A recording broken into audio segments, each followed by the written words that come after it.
For most of us, these bizarre, otherworldly shapes are strangely beautiful. But the world's best aging researchers see something entirely different. They see the answer to possibly the most important and complex question of all time. Dr. Sinclair, as I look here, I'm seeing very cute little colored cubes.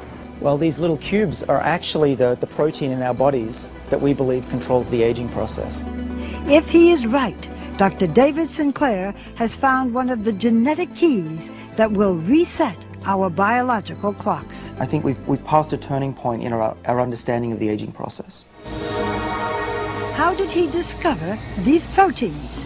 This looks like a barcode, but it's really a map of our genome, the blueprint for human life stored in every cell in our bodies. A few of these genes play a key role in the speed at which our cells age.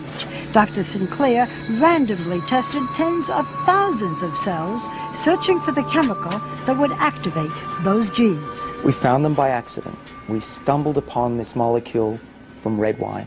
And when I looked on the computer, what is this resveratrol, and found that it was in red wine, I almost fell off my chair. Because, of course, we all have heard that red wine is good for you. Just so happens, I have red wine. To your health.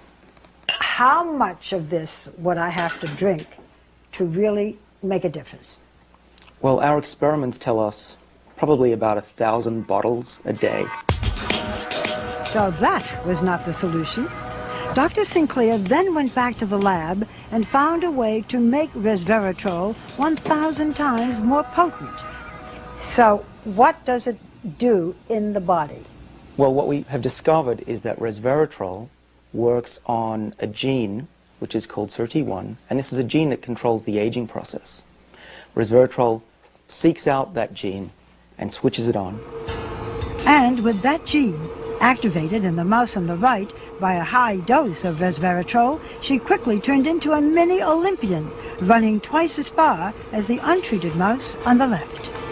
And they were eating a high-fat diet, a fatty diet, and they lived just as long as a lean, healthy mouse, which means that they didn't get heart disease, cancer, even osteoporosis, and they lived 30% longer. Can you do this in humans? We have the same exact gene, and we think that resveratrol could have similar benefits in people.